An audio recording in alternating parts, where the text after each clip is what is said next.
ఉన్నాను. తిమోతికి రాసినటువంటి మొదటి పత్రిక 6వ అధ్యాయము 17వ వచనము, 18వ వచనం, 19వ వచనము. అయితే ఇక్కడ తిమోతి గారికి ఒక పెద్ద దైవజనుడు పౌలు గారు మాటలు రాస్తూ, మాటలు జాగ్రత్తగా ఆలకించిన నా మాటలు.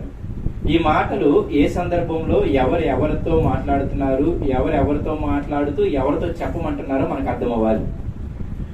ఒక పెద్ద దైవజనుడైనటువంటి పౌలు గారు ఒక సాటి అయిన సహాయకుడైనటువంటి ఒక చిన్న దైవజనుడైనటువంటి తిమోతి గారికి రాస్తూ, అయ్యా నీవు ఇలా ఉండాలి, ఇలా నువ్వు నీ దగ్గర ఉన్నటువంటి విశ్వాసులను, నీ దగ్గర ఉన్నటువంటి దేవుని పిల్లలను ఈ విధముగా నీవు నడిపించాలి, ఈ విధముగా కాయాలి, వారిని ఈ విధంగా హెచ్చరించాలి, వారికి ఈ విధముగా నీవు నడిపించాలని చెప్పుకుంటూ వచ్చి చివరిగా ఆయన ఆ పత్రిక ముగింపుగా కొన్ని మాటలు చెబుతూ ఉన్నాడు. ఆ మాటలు ఎవరికి అంటే, తిమోతి నీ దగ్గర కొందరు ఉంటారు, వారికి ఈ మాటలు నువ్వు చెప్పు. అంటే తిమోతి గారు ఒక దైవజనుడిగా ఉంటే, ఆ దైవజనుడి దగ్గర కొందరు విశ్వాసులు ఉంటే, ఆ విశ్వాసులకి నీవు ఈ విధంగా బోధించు అని ఆ పెద్ద దైవజనుడు పౌలు గారు చెబుతూ ఉన్నారు. ఇందుకు ఏమని బోధించాలంటే తిమోతి నువ్వు నీ కింద ఉన్న విశ్వాసులకు, అనగా నీకు నాకు ఏమని బోధించమన్నాడు అంటే జాగ్రత్తగా చూడండి. ఇహమందు ధనవంతులైన వారు గర్విష్ఠులు కాక, ఇది పర్టికులర్ గా ధనవంతుల గురించి అని మనం ఆలోచించవచ్చు. ఎందుకంటే 6వ అధ్యాయం స్టార్టింగ్ నుండి కూడా ధనం గురించి మాట్లాడతాడు. అంటే సంఘంలో ఒక పెక్కు యొక్క ఇబ్బంది ఏంటి అంటే ధనవంతుల ఇబ్బంది. అంటే వాళ్ళు ఎలా ఉంటారు అంటే తమకున్న ధనమును బట్టి, తమకున్న పరపతిని బట్టి, తమకున్న స్థితిని బట్టి లేని వాళ్ళని కొంచెం తక్కువగా చూసే స్థితి ఉంటుంది. ఈవెన్ దైవజనులకు కూడా వాళ్ళని బాగా చూసే స్థితి ఉంటుంది. అందుకే యాకోబు పత్రిక 2వ అధ్యాయం క్లియర్ గా అన్నాడు అనమాట. ధనవంతులు వచ్చినప్పుడేమో అయ్యగారు ఇక్కడ కూర్చొని అంటున్నారంట సంఘ సేవకులు, పేదవాళ్ళు వచ్చినప్పుడేమో ఇక్కడ కూర్చొని అంటున్నారండి కాళ్ళ దగ్గర. అది యాకోబు పత్రిక 2వ అధ్యాయంలో ఉంటది, చాలా జాగ్రత్తగా చదవండి. ఆ మాట అంటూనే కింద కనెక్షన్ ఇస్తాడు, క్రియలు లేని విశ్వాసం మృతమని. పర్టికులర్ గా క్రియలు లేని విశ్వాసం దేని గురించి చెప్పాడు అంటే, ఒక సంఘ సేవకుడు లేకపోతే ఒక సంఘ పెద్దలు సంఘంలో ఉన్న విశ్వాసులను హెచ్చు తగ్గులుగా చూడకూడదు అని చెప్తాడు అనమాట. అలా చూస్తే నీలో క్రియలు లేవు, నాలో క్రియలు లేవు, మన విశ్వాసం మృతం. అయితే ఇక్కడ ఆ విధముగా ధనవంతుల గురించి మాట్లాడుకుంటూ వచ్చి, అయితే నేను వారిని హైలైట్ చేయాలనుకోవట్లేదు, ఎందుకంటే మనలో ఎవరు ధనవంతులు లేరు, సరేనా? అయితే ధనవంతులు ఒకవేళ మీకు ధనం ఉంటే ఆ ధనవంతుడు ఏం చేయాలంటున్నాడు అంటే, ధనవంతులైన వారు గర్విష్ఠులు కాక అస్థిరమైన ధనముయందు నమ్మిక ఉంచక. ఒక స్థిరమైనది చెబుతాడు, ఒక అస్థిరమైనది చెబుతాడు. ఇక్కడ అస్థిరమైనది ఏంటిది అంటే ధనము. ఆ ధనముయందు నమ్మిక ఉంచకుండా ఏం చేయాలి అంట, సుఖముగా అనుభవించుటకు సమస్తమును ధారాళముగా దయచే దేవుని యందే నమ్మిక ఉంచుటను ఆజ్ఞాపించుము. ధనవంతుడికి ఏం చెబుతున్నాడు అంటే, దేవుని యొక్క పిల్లలుగా మనము కూడా మన దగ్గర ఉన్న ధనమునైనా సరే, ఒక క్రైస్తవునిగా ధనముని ఎలా ఉంచాలి అన్నది నేను మా సంఘంలో ఒక 2 వీక్స్ చెప్పుకున్నప్పుడు వాళ్ళు చేసిన శబ్దం ఏమిటి అంటే, ఈ నెల నుండి మేము దశంభాగం ఇస్తామని చెప్పారు. నేను అలా ఇవ్వాలని చెప్పాను. సరే, అయితే ఎందుకు నేను అంటున్నాను అంటే, బైబిల్లో ధనానికి చాలా ప్రాముఖ్యత ఇచ్చాడు. ధనం లేకపోతే సేవ సాగదు, అది ముందుకి నేను చెప్పాలనుకున్నాను. కాబట్టి ఇక్కడ విషయం ఏంటి అంటే, ధనవంతులుగా ఉన్నవారు, ధనవంతులు అంటే దేవుడి దృష్టిలో ఎవరు తెలుసా, నీ నెల జీతము అనగా, ఒక విషయం చెప్తాను మీరు జ్ఞాపకం పెట్టుకోండి. దేవుని దృష్టిలో ధనవంతులు అనగానే మన కుటుంబానికి పాత నిబంధన కాలంలో ఎలా ఉంటుంది అంటే, ఏ రోజు ఆహారము ఆ రోజు మన్నాని ఇస్తానన్నాడు దేవుడు. నెక్స్ట్ రోజు మన్నాని మీరు సంపాదించుకోవద్దు అన్నాడు. ఇది మీకు తెలుసా? ఇంతకుముందు నేను చెప్పి ఉన్నాను అనుకుంటా మీకు, అవునా? విశ్రాంతి దినం రోజు మీకు ఒక విషయం చెప్పాను. అంటే ఒక క్రైస్తవునిగా ఇజ్రాయెల్ వాళ్ళకి దేవుడు ఇచ్చింది ఏంటి అంటే, ఏ రోజు మన్నాను ఆ రోజు మీకు ఇస్తాను, నెక్స్ట్ రోజు మన్నా కోసం మీరు ప్రాకులాడకూడదు, మీకు ఆ రోజు దొరికిన మన్నాని కూడా నెక్స్ట్ రోజు మన్నాకి దాచుకోకూడదు. అలా దాచుకుంటే పురుగులు పడుతుంది. దాని సాదృశ్యంగా కొరింథీ పత్రికలో ధనము దగ్గర మాట్లాడతాడు. ఆ మాటను చాలా ఆశ్చర్యపోతా నేను. అంటే దాని అర్థం ఏంటి అంటే, ఒక క్రైస్తవునిగా మనకి కూడా ఏ రోజు తినడానికి ఆ తిండి, ఏ రోజు కట్టుకోవడానికి ఆ బట్ట ఉండగా మిగిలిన ధనం ఉంటదే, అదంతా కూడా వెదజల్లాలంట. ఇంకా మీకు అర్థమయ్యే భాషలో నేను చెప్తాను. ఒక నెల తీసుకోండి మీకు, ఎందుకంటే నెల జీతాలు కాబట్టి. ఇప్పుడు ఈ నెలలో నీ కుటుంబానికి తినటానికి, కట్టుకోవడానికి, ఉండటానికి ఎంత ఖర్చు అవుతుందో నీకు ఒక ఐడియా ఉండాలి. ఇప్పుడు నీకు ఒక 20,000 వస్తుంది అనుకోండి, నీ కుటుంబానికి ఒక 15,000 సరిపోతుంది అనుకోండి. ఈ 5,000 ఉందే, ఈ 5,000 ఏం చేయాలో దేవుడు చెప్తాడు పౌలు గారు. దాన్ని ఏం చేయాలంటే తెలుసా, వెదజల్లాలంట. ఈ మాట వాడతాడు కొరింథీలో, ఏంటంట వెదజల్లడం అంటే ఇసిరి పడేయాలి అంతే. అంటే కానీ ఆ ఎక్కువ ధనంని మనమే దాచుకుంటాము అంటే, అయ్యో రేపు ఏదో రోగం రావచ్చు, రేపు ఏదో ఇబ్బంది రావచ్చు, అది రావచ్చు ఇది రావచ్చు మనం దాచుకుంటాం, అవునా కాదా? సో దాన్ని ధనవంతులతో పోలిస్తాడు. మీరు ధనవంతులని ఏదో పెద్ద పెద్ద బంగ్లాలు వీళ్ళు ఉన్నారని మీరు అనుకోమాకండి, ఓకేనా? అయితే ఆ విషయం మీకు చెప్పాలనుకుంటున్నాను. అంటే మనకి తినడానికి తిండి, కట్టుకోవడానికి బట్ట, ఉండటానికి నివాసము, ఒక నెల రోజులకి మన కుటుంబానికి అయ్యే ఖర్చు ఏదైతుందో అది మన దగ్గర ఉండి మిగతా అంతా కూడా ఏం చేసుకోవాలి అంటే వెదజల్లాలి. అర్థమవుతుందా? సరే, అది ఆ విషయాన్ని మీరు గుర్తుపెట్టుకోండి చాలు. నేను ఇది మా జనరల్గా చెప్పాను మీకు అంతే. అయితే ఇక్కడ ఆ విధముగా ధనవంతులు ఏమంటున్నాడంటే, మీకు ధనం ఇచ్చాడు, మీ కుటుంబం తినడానికి శుభ్రంగా ఉంది, అయితే మీరు ఆ అస్థిరమైన ధనం యందు నమ్మిక ఉంచగా, అంటే ఆ ధనం ఏంటిది? అస్థిరమైనది, అంటే స్థిరముగా ఉండదు. అయితే మరి ధనం ఇచ్చాడు కదా, ఆ దేవుని ఎడల మీరు ఏం చేయాలంట? నమ్మిక ఉంచి సుఖముగా అనుభవించడానికి ధారాళముగా దేవుడు ఇచ్చాడు కదా, దేవునికి కృతజ్ఞతాస్తుతులు చెల్లించండి అన్నాడు. మీకున్న ధనముతో, మీకున్న డబ్బులతో, మీకున్న స్థితితో దేవుడు నాకు ఇదంతా సుఖముగా ధారాళముగా ఇచ్చేసాడు అంతే ఫ్రీగా అని చెప్పి కృతజ్ఞతాస్తుతులు చెల్లిస్తూ, రెండో విషయం ఏంటి అంటే దాని మీద నమ్మిక ఉంచకూడదు. అది రెండో విషయం. ముందుకు వెళ్దాం రండి. వారు వాస్తవమైన జీవమును సంపాదించుకునే నిమిత్తం, అంటే డబ్బు జీవము వాస్తవమైనది కాదు, డబ్బు జీవితము అస్థిరమైనది. మీకు అర్థమవుతుందా? అంటే ధనము ఉన్న జీవితం అస్థిరమైనది, అయితే ఒక వాస్తవమైన జీవితం ఉందంట. అంటే ఇది ఏం కాదని దాని అర్థం, అంతేనే కదా? వాస్తవమైన జీవమును సంపాదించుకునే నిమిత్తం అంటున్నాడు అంటే, మరి ఈ ధనము ఉండటము, ఈ డబ్బుతో బ్రతకడము, ఈ బంధాలు, ఈ బాంధవ్యాలు, ఈ జీవితం అంతా, ఈ కట్టడాలు, ఈ భూమి మీద బ్రతికే 50 సంవత్సరాల జీవితం ఏం జీవితం కాదు? వాస్తవమైన జీవితం కాదనని అవుననేనా? కాదనని అవుననేనా? కంపల్సరిగా కాదని. అంటే ఈ లోక జీవితాన్ని, ఈ లోకంలో నేను బాగా చూసే ధనమును ఆయన ఏమంటున్నాడు అంటే అస్థిరం అంటున్నాడు. రెండవది ఏంటి అంటే ఈ లోకాన్ని ఏమంటున్నాడు? వాస్తవమైన జీవము కాదు ఇది, ఇది వాస్తవమైన జీవితము కాదు ఇది. అయితే ఇంకొకటి వాస్తవమైన జీవం ఉందంట. అందుకే ఆయన అంటున్నాడు ఏమని? దేవుని మీద నమ్మిక ఉంచమన్నాడు. వారు వాస్తవమైన జీవమును సంపాదించుకునే నిమిత్తం. వారు అంటే ఎవరు ఇక్కడ? విశ్వాసమైన మనం. అర్థమవుతుందా? ఒక పెద్ద దైవజనుడు ఒక చిన్న దైవజనుడితో నీ దగ్గర ఉండే వారికి ఈ మాటలు చెప్పంటున్నాడు, అనగా విశ్వాసులకి, అంటే మనకే. అయితే మనము వాస్తవమైన జీవము సంపాదించుకున్న నిమిత్తము రాబో కాలమునకు మంచి పునాది తమ కొరకు వేసుకొనుచు మేలు చేయవారును, సత్క్రియలు అని ధనము గలవారును, ఔదార్యము గలవారును, తమ ధనములో ఇతరులకు పాలిచ్చువారును ఉండవాలని మనకు ఆజ్ఞాపించుము. ఇవి ముగింపు మాటలు సంఘానికి మీరు బాగా గుర్తుపెట్టుకోవాలి. అంటే నీ దగ్గర ఉన్న ధనములో నీవు చూడాల్సిన విధానాన్ని చూడండి. ఎన్ని పాయింట్స్ చెప్పాడు అక్కడ. ఒకటి ఏంటి అంటే ఈ ధనం అస్థిరమైందని నువ్వు జ్ఞాపకం పెట్టుకోవాలి. రెండోది ఏంటంటే ఈ ధనము నీకు ఇచ్చింది దేవుడు అని జ్ఞాపకం పెట్టుకోవాలి. ఆ దేవుడితో కృతజ్ఞతాస్తుతులు చెల్లించాలి. మూడవది ఏంటంటే ఈ ధనముతో నువ్వు ఏం చెయ్యాలి అంటే జల్సాలు చేయకుండా నువ్వు ఏం గుణం కలిగి ఉండాలంట? మేలు చేయవారును, ఇంకా ఔదార్యము. అంటే ఔదార్యం అంటే ఏంటి? ఎవరైనా ఇబ్బందులు ఉన్నప్పుడు, కష్టంలో ఉన్నప్పుడు జాలిపడి వాళ్ళకి సహాయం చేస్తాం చూడండి, ఎంత ఔదార్య గుణం అంటాం. ఇది అచ్చ తెలుగు పదం అనమాట. అంటే సహాయం చేయవాలి గాను. ఇంకా ముందుకెళ్తే క్లియర్ గా మాట్లాడేసాడు ఏమని? తమ ధనములో ఇతరులకు పాలిచ్చువారనై ఉండాలి అని. ఇది క్లియర్ కట్ మాట చెప్పేశాడు. అంటే ధనం అస్థిరమైందని నమ్ముకోవాలి. నీకు ఇచ్చినటువంటి ఆ యొక్క ధనము కానీ, ఆ యొక్క ప్రఖ్యాతులు కానీ దేవుడు ఇచ్చాడని నీవు కృతజ్ఞతాస్తుతులు చెల్లించాలి. మూడవది ఏంటి అంటే ఆ ధనముతో దాచుకొనకుండా ఇతరులకి పాలివ్వాలి. అయితే ఈ పాలివ్వటము, మేలులు చేయటము, సత్క్రియలు అనే ధనమును కలిగి ఉండటము. ఆ ధనమును వెదజల్లాలి. ఏ ధనమును కలిగి ఉండాలంటే సత్క్రియలు అనే ధనమును కలిగి ఉండాలి. ఇదంతా ఎందుకయ్యా అంటే వాస్తవమైన జీవమును సంపాదించుకునే నిమిత్తం.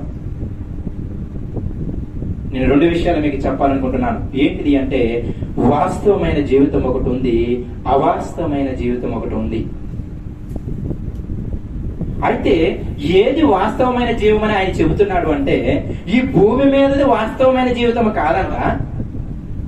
అయితే ఒక వాస్తవమైన జీవితం ఉందంట. అయితే దాన్ని సంపాదించుకోవాలంట. ఆ సంపాదించుకోవడానికి నువ్వు పునాది వేసుకోవాలంట. ఇంతగా ఆ పునాది ఏంటయ్యా అంటే, ఇప్పుడు ఇల్లు కట్టుకోవాలంటే పునాది ఉండాలి లేదా? ఆ పునాదికి ఏం వేయాలి? పునాది అంటే ఏంటి? పునాది అంటే ఏముంటాయి? ఇటుకలు ఉంటాయి, ఇసుక ఉంటది, సిమెంట్ ఉంటది, కంకర ఉంటది, ఐరన్ ఉంటది. అవునా కాదు? అంటే పునాది అనే పదములో ఇవన్నీ ఏముంటాయి? వస్తువులు ఉంటాయి. అదే విధముగా రాబోయే వాస్తవమైన జీవితాన్ని సంపాదించుకోవాలంటే పునాది వేసుకోమన్నాడు. మరి ఆ పునాదులు ఏం వస్తువులు ఉంటాయి? ఇసుకలు ఉంటాయా? కంకర ఉంటదా? కాదు. ఏమంటున్నాడు అంటే ఔదార్యం అనే గుణము, నీ ధనములో పాలిచ్చే గుణము, సత్క్రియలు అనే ధనము కలిగి ఉండటము, ఇవి పునాదులుగా ఉండాలి. ఈ పునాది లేకపోతే ఆ వాస్తవమైన జీవాన్ని మీరు, ఆ వాస్తవమైన జీవితమును నేను సంపాదించుకోలేము. మరొకసారి చెబుతూ ఉన్నాను. ఇక్కడ తిమోతి గారు చాలా క్లియర్ గా చెప్పే మాట ఏంటంటే, పౌలు గారు తిమోతి గారికి ఏం చెప్తున్నాడు అంటే, అయ్యా నీ దగ్గర ఉన్న విశ్వాసులలో, నీ దగ్గర ఉన్న దేవుని పిల్లలకి ఏమని చెబుతావు అంటే, ఈ లోకము మీద ఉన్న ధనము, ఈ లోకము మీద ఉన్న మనుషులు, ఈ లోకము మీద ఉన్న బంధాలు, ఇవన్నీ కూడా అవాస్తవమైన జీవితము, అస్థిరమైన జీవితము. అయితే ఒకటి వాస్తవమైన జీవితం ఉంది, స్థిరమైన జీవితం ఉంది. అయితే వాటిని సంపాదించుకోవడానికి కొన్ని నీవు కార్యక్రమాలు చేయాలి అని ఆ విశ్వాసులకు చెప్పయ్యా అంటున్నాడు. ఆ కార్యక్రమాలు ఏంటో మనం చూసాం. ఔదార్యం కలిగి ఉండాలి, ధనములో పాలు ఇవ్వాలి, సత్క్రియల ధనము కలిగి ఉండాలి అని. అయితే ఈ మాటనే మళ్ళీ నేను దృఢపరచడానికి ఒక మాటను తీసుకువెళ్తాను. చూడండి, కొరింథీయులకు రాసిన మొదటి పత్రిక 7వ అధ్యాయము. ఈ మాటలన్నీ మీకు తెలిసినవే, కానీ ఒక వేరే కోణం నుండి ఆలోచించాలని నా ఉద్దేశం. నా ఉద్దేశం అంతా కూడా ఈరోజు ఏంటంటే, వాస్తవమైన జీవం ఉంది, అవాస్తవమైన జీవితం ఉంది. మీరు వాస్తవమైన జీవితం ఏంటో తెలుసుకోవాలి, అవాస్తవమైన జీవితం ఏంటో తెలుసుకోవాలి. ఫైనల్ గా వాస్తవమైన జీవితానికి మన యొక్క పరుగు ఉండాలి. ఓకే, కొరింథీయులకు రాసినటువంటి మొదటి పత్రిక 7వ అధ్యాయము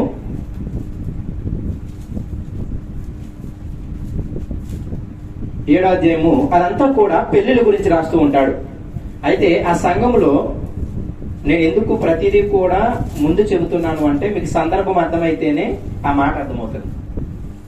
అది చాలా ప్రాముఖ్యమైన విషయం, గుర్తుపెట్టుకోండి. చదువు వచ్చిన వాళ్ళు, చదువు రాని వాళ్ళకి ఫైనల్ గా నా థీమ్ అర్థమవుతుంది మీకు. అయితే 7వ అధ్యాయము మొదటి వచనం చూడండి. మీరు వ్రాసిన వాటి విషయమై, అంటే ఈ కొరింథీయులకు కొన్ని డౌట్లు ఉన్నాయి. కొరింథీయులు అనగానే ఎవరో బయట వాళ్ళు అనుకోమాకండి, వాళ్ళు సంఘమే. ఆ విశ్వాసులకి కొన్ని డౌట్స్ ఉన్నాయంట. ఏం డౌట్స్ అంటే, విగ్రహాలకు అర్పించింది తినొచ్చా అని ఒక డౌట్. అయితే ఇక్కడ ఏ డౌట్ వచ్చింది అంటే, అసలు పెళ్ళైన వాళ్ళు ఎలా జీవించాలి, ఒకవేళ పెళ్ళై భర్త చనిపోతే ఆ స్త్రీ ఎలా ఉండాలి, ఆ స్త్రీ ఇంకొక వివాహం చేసుకోవచ్చా, లేకపోతే భర్తకి భార్య చనిపోతే భర్త ఇంకో పెళ్లి చేసుకోవచ్చా, అసలు ఎప్పుడు చేసుకోవాలి, ఎందుకు చేసుకోవాలి, చేసుకుంటే ఎలా చేసుకోవాలి, ఇవన్నీ వాళ్ళకు ఉన్నటువంటి ప్రశ్నలు. అర్థమవుతుందా? ఈ ప్రశ్న ఉన్నప్పుడు ఆయన ఇక పర్టికులర్ గా వివాహం గురించి రాసుకుంటూ వస్తాడు. వచ్చిన తర్వాత అలా మాట్లాడుకుంటూ వచ్చి ఏమంటున్నాడో చూడండి. 29వ వచనము.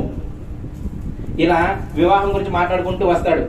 మీరు అందరూ సొంత భార్య ఉండాలి, సొంత పురుషుడు ఉండాలి, ఒకరికి ఒక భార్య ఉండాలి, ఒక భర్తే ఉండాలి, అలా అనుకుంటూ వచ్చి ఒకవేళ విధవరాలు ఉంటే ఆమె తమ భర్త చనిపోతే ఇంకో వివాహం చేసుకోవచ్చు, చేసుకున్నా కూడా ఇలా ఉండాలి అని చెప్పుకుంటూ వచ్చి చివరిగా, అంటే మీరందరూ పెళ్లి చేసుకోకూడదు, మీకు అర్థమవుతుందా? అంటే మీ మైండ్ సెట్ అంతా ఎలా ఉందంటే, పెళ్లి చేసుకోవచ్చా, పెళ్లి చేసుకోకూడదా, ఇంకా పెళ్లి చేసుకుంటే ఎలా చేసుకోవాలి, ఇలా చేసుకోవాలని, అంటే ఇదేదో పెద్ద శాశ్వతమైన జీవితం లాగా దీని మీద ఏదో పెద్ద గడిపేద్దామని కూడా మీరు ఆలోచిస్తున్నారేమో. అయితే వాటన్నిటికి సమాధానాలు చెప్పాడు, మీరు గుర్తించాలి. సమాధానాలు చెప్పి ఫైనల్ ఒక మాట అంటాడు, చాలా ఆశ్చర్యంగా ఉంటుంది. చూడండి 29వ వచనం. సహోదరులారా, నేను చెప్పున్నదేమనగా, ఏమంటున్నాడు అంటే, కాలము సంకుచితమై ఉన్నది గనుక ఇక మీదట భార్యలు కలిగిన వారు భార్యలు లేనట్టును, ఏడ్చువారు ఏడవనట్టును, సంతోషపడేవారు సంతోషపడనట్టును, కొనువారు తాము కొనినది తమది కానట్టును, ఈ లోకము అనుభవించేవారు అమితముగా అనుభవింపనట్టును ఉండవలెను. ఏలయనగా, ఎందుకు ఎలా ఉండాలి మేము? మీకు అర్థమవుతుందా? ఆయన ప్రతిదానికి సమాధానం చెప్పాడు. మీరు 7వ అధ్యాయం స్టార్టింగ్ నుండి చదువుకుంటారండి, చాలా ఆనందంగా ఉంటది. ప్రతిదానికి సమాధానం చెప్పుకుంటూ ఫైనల్ ఏమన్నాడంటే మీరు పెళ్లి పిల్లలు లేకపోతే అలా పూజించాలి ఇలా పూజించాలి అని చెప్పి మీ మైండ్ అంతా దాని మీద ఉంచుతున్నారేమో. సహోదరులారా, నా వరకైతే నేను ఒక విషయం చెప్తున్నాను. ఏంటి అంటే, కాలము సంకుచితమై ఉన్నది. రేపు ఉదయం నువ్వు కళ్ళు తెరుస్తావో లేదో తెలియదు. రేపు ఉదయం నువ్వు సంపాదించిన ధనం ఉందో చూసావా, ఈ ధనం ఉంటదో లేదో తెలియదు. అది ఎవడు అనుభవిస్తాడో లేదో తెలియదు.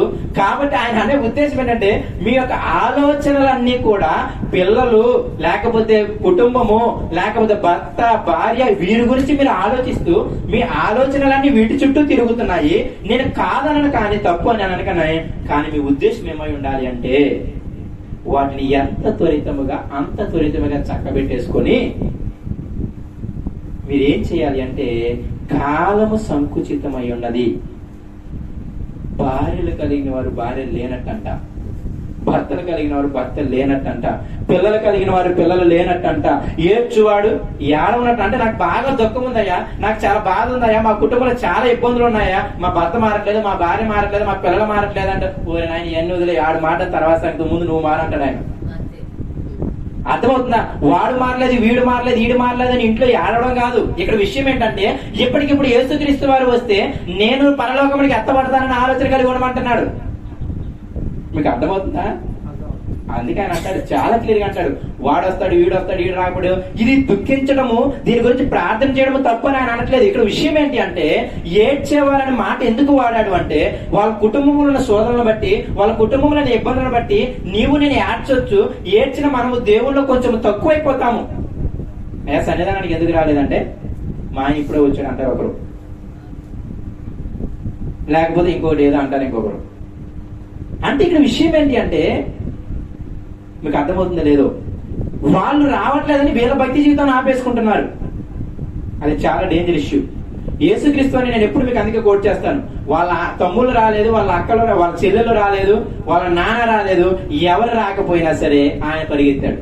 ఆయన పని అంతా ఏంటంటే, పగలంతా వాక్యం ప్రకటించడం, రాత్రి అంతా ప్రార్థన చేయడం. అపోస్తలులు కూడా చూడండి, తమ దోళ్ళు ఆడ పడేశారు, తమ అన్ని ఆడ పడేశారు, తల్లిదండ్రులు వదిలేసి వెళ్ళిపోయారు. అంటే దాని అర్థం ఏంటి అంటే, కుటుంబం మారలేదని యేసుక్రీస్తు వారు మూల కూర్చోలేదు. అయ్యో మా నాన్న మారలేదు, మా అమ్మ మారలేదు, మా తమ్ముళ్ళు మారలేదు, మా చెల్లెలు మారలేదు, పైగా వాళ్ళు నన్ను పిచ్చిపట్టాడని అంటున్నారు అని చెప్పి ఆయన ఏడవలేదు. వాళ్ళని వదిలేశాడు, ఈయనకి భూమి మీద ఇచ్చిన పని చేసుకుంటూ పోయాడు. అంటే మీకు అర్థమవుతుంది లేదు, ఏడ్చేవారు ఏడవనట్టు ఉండాలి. ఆ శోధన ఏడ్చామా, ప్రేయర్ చేసామా, దాన్ని వదిలేసామా, మళ్ళీ దేవుడు ఏం చేయమన్నాడు నన్ను, దేవుడు ఎలా బ్రతకమన్నాడు నన్ను, దేవుడు ఎవరిని రక్షించమన్నాడు నన్ను, ఈ విధమైనటువంటి స్థితి ఉండాలి. అందుకే ఆయన అంటాడు, ఏడ్చువారు ఏడవనట్టును, నెక్స్ట్ సంతోషపడేవారు సంతోషపడనట్టును, కొనువారు తాము కొనినది తమది కానట్టును. ఒక ఇల్లు కొన్న 10 లక్షలు పెట్టి కొన్నావు, సంతోషం చేసావు, ప్రేయర్ పెట్టించుకున్నావు, పాస్టర్ గారికి కొంత పెట్టావు, విశ్వాసులందరికీ భోజనాలు పెట్టావు, ఆ రోజు దాన్ని వదిలేసేయాలి అంతే. నిజమే. ఇక అది ఎవరిదయ్యా అంటే నాది కాదు అన్న స్థితిలో లేకపోతే చాలా డేంజరస్. ఇంకా నేను ఏమంటాను అంటే, విశ్వాసి 2 ఇల్లు కొన్నాడంటే వాడు విశ్వాసి కాదు. ఒక నివాసం మాత్రమే నీకు ఉండాలి. ఆదిమ సంఘానికి బుర్ర లేక బుద్ధి లేక వాళ్ళని తమ చరస్థిరాస్తిని నమ్మి తీసుకురాలేదు. అంటే నేను ఏమంటున్నాను అంటే, మీరు బాగా గుర్తుపెట్టుకోవాలి. వాళ్ళు అక్కడ ఒక మాట వాడతారు, తమది వారు తమది కాదనుకున్నారంట. ఆ మాట రాస్తారు తెలుసా, సమిష్టిగా వాళ్ళందరూ కలిసి ఏమనుకున్నారు తెలుసా, అయ్యో మా తాతగారు ఆస్తి ఇది నాది, మా కోర్టులో కేసు అయితే ఇది నా పేరు మీద వస్తుంది, ఎవరికి రాదు, కాబట్టి దీనికి వారసుని నేనే అని చెప్పి వాళ్ళు అనుకోలేదంట. అదంతా ఎవరిదంట, తమది కాదు అనుకున్నారంట. ఆ మాట చాలా ఎక్సలెంట్ గా ఉంటుంది. అంటే మీరు కొన్నదైనా సరే, మీరు ఏదైనా సరే, అదంతా ఏది అంటే నాది కాదు, అది దేవుడు నాకు ఇచ్చాడు, దాన్ని మితంగానే వాడుకుంటాను, దాని మీద నా ఆలోచనను కేంద్రీకరింపను అనేటువంటి ఆలోచన ఉండాలంట. అందుకే ఆయన అంటున్నాడు నెక్స్ట్, తాము కొనినది తమది కానట్టును, ఈ లోకము అనుభవించువారు అమితముగా అనుభవింపనట్టును ఉండవలెను. ఏలయనగా ఈ లోకపు నటన గతించుచున్నది. అయ్యా ఎందుకయ్యా ఇవన్నీ నేను చేయాలి? ఎందుకు నాకు బాధ ఉంటే నేను బాధపడకూడదు? ఎందుకు నాకు సంతోషం ఉంటే నేను సంతోషపడకూడదు? ఎందుకు నాకు ఆస్తి ఉంటే నేను అనుభవించకూడదు?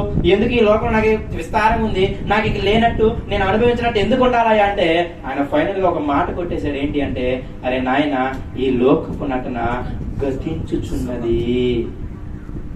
మీరేమో వీళ్ళు పెళ్లి చేసుకోవచ్చా, వాళ్ళు పెళ్లి చేసుకోవచ్చా, వీళ్ళు పెళ్లి చేసుకుంటే ఎప్పుడు చేసుకోవాలి, ఆమె పెళ్లి చేసుకుంటే ఎప్పుడు చేసుకోకూడదు అంటే ఈ తంతులో మీరు ఉన్నారు. కానీ ఇక్కడ విషయం ఏంటి అంటే, నా ఊరికి నేనైతే ఏం చెప్తున్నానంటే సహోదరులారా, కాలము సంకుచితమై ఉన్నది కనుక ఎవడికి కాదు, నువ్వు ఈ భూమి మీద ఒంటరివి ఏకాకివైనట్టు ఉండమని ఆయన చెబుతూ ఉన్నాడు. ఎందుకంటే ఈ లోకపు నటన, తండ్రి పాత్ర గడిచిపోద్ది, భర్త పాత్ర గడిచిపోద్ది, భార్య పాత్ర గడిచిపోద్ది, కొడుకు పాత్ర గడిచిపోద్ది, కూతురు పాత్ర గడిచిపోద్ది, అమ్మమ్మ పాత్ర గడిచిపోద్ది, తాతయ్య పాత్ర గడిచిపోద్ది. చచ్చిపోగానే మనమే మన చేతులారా పడేసి వచ్చేస్తాం. ఆ రోజుతో మన చేతులు దులుపుకొని వచ్చినట్టు. మీకు అర్థమవుతుందో లేదో? నిజముగా అంటే మీరు ఆలోచించండి, దానిని ఏమన్నాడంటే ఈ లోకాన్ని నటన అన్నాడు. నటన అంటే అర్థం ఏంటి? వాస్తవం అని కాదు, అదే కదా. సినిమాలన్నీ వాళ్ళందరూ ఏమంటాం? నటీనటులు అంటాం, నటీమణులు అంటాం. అంటే అర్థం ఏంటి? వాళ్ళు చేసేది వాస్తవం కాదు. అంటే నటన అంటే అర్థం ఏంటి అంటే అది వాస్తవమైంది కాదు, అది స్థిరమైంది కాదు. అర్థమవుతుందా మీకు? మహేష్ బాబును ఒక సినిమాలో పొలం పని చేసేవాడికి చూపించినంత మాత్రాన బయట ఆయన పొలం పని ఏం చేయట్లేదు అక్కడ. అవునా కాదా? నిజమే కాదా? అంటే ఈ మధ్య యవనస్తులు ఒక మాట అన్నారనమాట. అంటే ఏంటంటే సాఫ్ట్వేర్ ఎంప్లాయీస్ ది వీకెండ్ వ్యవసాయం అంట. అంటే 6 రోజులు పని చేసుకున్న తర్వాత 7వ రోజు మన సన్నిధానానికి ఎలా రావాలనుకుంటున్నాము జనాలు అన్నిలు ఏమన్నారంటే 6 రోజులు మీరు మీ జాబులు చేసి, సాఫ్ట్వేర్ జాబులు కంప్యూటర్లు చేసి 7వ రోజు వెళ్ళి వ్యవసాయం చేయమన్నాడు అనమాట. అది చాలా పాపులర్ అయింది. అంటే ఇప్పుడు చేయమన్నాడు కదా అని మరి ఆ డైరెక్టర్ ఏమైనా చేస్తున్నాడా? ఆ హీరో గారు ఏమైనా చేస్తున్నారా? ఆ హీరోయిన్ ఏమైనా చేస్తుందా? అందులో చేసిన నటీల మట్లు ఎవరన్నా వీకెండ్ వ్యవసాయం చేస్తున్నారా? ఇంకో సినిమాలు షూటింగ్ చేసుకుంటారు. అంటే మీకు అర్థం అవ్వాల్సింది ఏంటంటే నటీమణులు నటన అనే అర్థం ఏంటి అంటే అది అవాస్తవమైనది, అది అస్థిరమైనది అనే అర్థం. అంటే ఈ లోకం అంతా కూడా ఏంటిది అంటే అస్థిరము. అది ఏంటిదా అస్థిరం అంటే ధనం అస్థిరం అన్నాడు. ఇక్కడికి వచ్చేసరికి మనుషుల అస్థిరం వాళ్ళు అనేసాడు. ఇక్కడికి వచ్చేసరికి నీకున్న ఆస్తులు అస్థిరం అనేసాడు, నీకున్న ఏడుపు అస్థిరం అన్నాడు, నీకున్న సంతోషం అస్థిరం అన్నాడు. మీకు అర్థమవుతుందో లేదో? 60 సంవత్సరాలే నా భార్య మారలేదు. ఆమె పోతే నీకు బాధ ఉండదు, నువ్వు పోతే నీకు బాధ ఉండదు. మీకు అర్థమవుతుందా? అంటే భర్త మారలేదన్నది అస్థిరమే, భార్య మారలేదన్నది అస్థిరమే, కొడుకులు మారలేదన్నది అస్థిరమే. ఏది శాశ్వతం లేదు. పైగా ఆయన అంటాడు, అరే బాబు మీరందరు పెళ్లి అంటున్నారులే కానీ పెళ్లి చేసుకుని వాడు ఏం చేస్తాడని తెలుసా? ప్రభు హృదయాన్ని సంతోషపెట్టాలని అనుకుంటాడంట. పెళ్ళైన వాడు ఏం చేస్తాడు తెలుసా? తన భార్య హృదయాన్ని సంతోషపెట్టాలని అనుకోవడం కాదు, అక్కడ చింతిస్తాడంట. చింతించడం అంటే ఏంటి తెలుసా? మూల కూర్చొని తడిగుడ్డ వేసుకొని అయ్యా నాకు ఇది అవ్వట్లేదు అంటే అది చింతించడం అంటే. చింతించడం అనే పదానికి చాలా అర్థం ఉంటది. దుఃఖపడటం వేరు, రొమ్ము కొట్టుకోవడం వేరు, చింతించడం వేరు. చింత అంటే ఏంటంటే అర్థము, వాడు పని చేస్తా ఉంటాడు, అదే ఆలోచనతో ఉంటాడు. మీకు అర్థమవుతుందా? చింత అంటే అది. దుఃఖం అంటే ఆ చనిపోయాడు, ఆ టైంకి ఏడ్ చేసాము, తోలేసాము, అయిపోయింది. నీ భర్త కొట్టాడు, ఆ టైంకి ఏడ్ చేసాము, వదిలేసాము, అది దుఃఖం. రోదన అనుకోండి, ఒక కుమారుడు కుమార్తె చనిపోయాడు అనుకోండి, ఒక తల్లి 1 నెలలో 2 నెలలో ఏడుస్తుంది. అవునా కదా? అది రోదన. కానీ తర్వాత మర్చిపోతుంది, నిజంగా మర్చిపోతుంది. మా జీవితంలో అది చూసాం. మా అన్నయ్య చనిపోయాడు, మా అమ్మ ఒక 2 నెలలు రోదన చేసింది, గుండెలు బాగుంది, అయిపోయింది. ఇప్పుడు 2 కుమార్తె సుఖం అయిపోయింది. మొదటి సంవత్సరం ఒకసారి సంవత్సరానికి గుర్తు తెచ్చుకుంది, ఏడ్చింది. 2వ సంవత్సరం స్లోగా అయిపోయింది. 3వ సంవత్సరం అయిపోయింది. ఇప్పుడు ఆమెకు అసలు ఆయన చనిపోయిన రోజే గుర్తులేదు. నిజమే, ఇది నేను మామూలుగా చెప్పడం లేదు. అంటే మీకు అర్థమవుతుందో లేదో?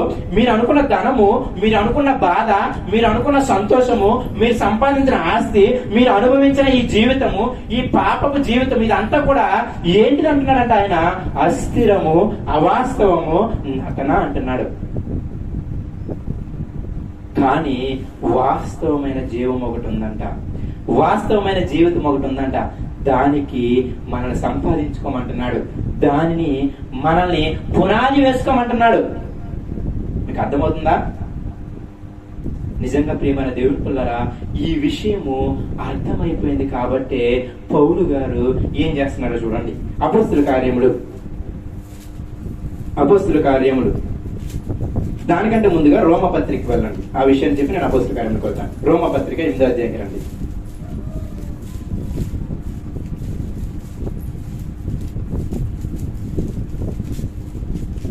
రోమపత్రిక 8వ అధ్యాయము 17వ వచనము నేను చదువుతాను, మీరు ఆలకించండి చాలు. ఇక్కడ మీరు ఆలోచించండి, నేను రెండు విషయాలను చెబుతున్నాను. వాస్తవమైన జీవితం ఉంది, అవాస్తవమైన జీవితం ఉంది. అవాస్తవమైన జీవితము, అస్థిరమైన జీవితము, నటనా జీవితం అంటే అన్ని ఒకటే.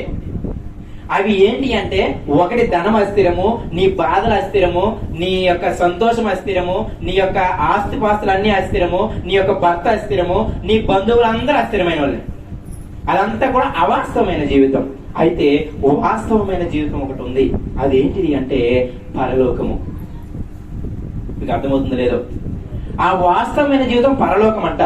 అయితే ఆ పరలోకం నిజంగా వాస్తవమైన జీవితం అని తెలుసుకున్నారు కాబట్టి సృష్టి ఏం చేస్తుందో మీరు ఆలోచించండి. చాలా ఆశ్చర్యంగా ఉంటుంది ఈ మాట. రోమపత్రిక 8వ అధ్యాయం 17వ వచనము, మనము పిల్లలమైతే వారసులము అనగా దేవుని వారము, క్రీస్తుతో కూడా మహిమ పొందుటకు ఆయనతో శ్రమ పడిన ఎడల క్రీస్తు తోడి వారసులము. ఒక క్వాలిఫికేషన్ చేస్తున్నాడు ఏంటంట సంఘానికి. ఈ మాట కూడా చెప్పేది పౌలు గారే. ఏమంటున్నాడు తెలుసా? అయ్యా, మీరందరూ కూడా వాస్తవమైన జీవితం సంపాదించుకోవాలనుకుంటున్నారు కదా, ఆ వాస్తవమైన జీవితానికి హెడ్ ఎవరంటే యేసుక్రీస్తు వారు. ఆ వాస్తవమైన జీవితాన్ని ఎవరు ఇవ్వగలరంటే యేసుక్రీస్తు వారు. అయితే ఆ యేసుక్రీస్తు వారితో పాటు నీవు ఆ వాస్తవమైన జీవితాన్ని సంపాదించుకోవాలంటే, ఆ సింహాసనాన్ని సంపాదించుకోవాలంటే ఆయన అంటున్న మాట ఏంటి అంటే, ఆయనతో కూడా మనము శ్రమ పడాలి అంటున్నాడు. మీకు అర్థమవుతుందా? ఏమంటున్నాడు? ఆయనతో కూడా, మళ్ళీ చదువుతున్న మాట, క్రీస్తుతో కూడా మహిమ పొందుటకు ఆయనతో శ్రమ పడిన ఎడల. అంటే యేసుక్రీస్తు వారు ఎక్కడున్నారు? తండ్రి కుడి పార్శ్వన కూర్చుని ఉన్నాడు. అవునా కదా? ఇప్పుడు ఆ యేసుక్రీస్తు వారి పక్కన నీవు నేను కూర్చోవాలి అంటే, యేసుక్రీస్తు వారు ప్రకటన గ్రంథం 3వ అధ్యాయం 21లో ఒక మాట అన్నాడు కదా, ఎవరైతే జయిస్తారో, నేను జయించిన ప్రకారం ఎవరైతే జయిస్తారో వారిని నా సింహాసనం అందు నా పక్కన కూర్చోబెట్టుకుంటానన్నాడు కదా. అదే వాస్తవమైన జీవితం, అదే పరలోక జీవితం. అయితే ఆ జీవితాన్ని సంపాదించుకోవాలి అంటే అక్కడ అంటున్నాడు ఏంటి తెలుసా? క్రీస్తుతో కూడా నీవు మహిమపరచబడాలి అంటే, క్రీస్తుతో కూడా నీవు వాస్తవమైన జీవితాన్ని సంపాదించుకోవాలి అంటే క్రీస్తుతో కూడా ఏం చేయాలంట? శ్రమలు అనుభవించాలి అంట. అప్పుడు మాత్రమే మనం ఎవరమంట? క్రీస్తు తోటి వారసులం. శ్రమలు అనుభవించకుండా, కష్టములు అనుభవించకుండా ఇక్కడ పరలోకము రావాలి అంటే సస్యమేలా రాదు.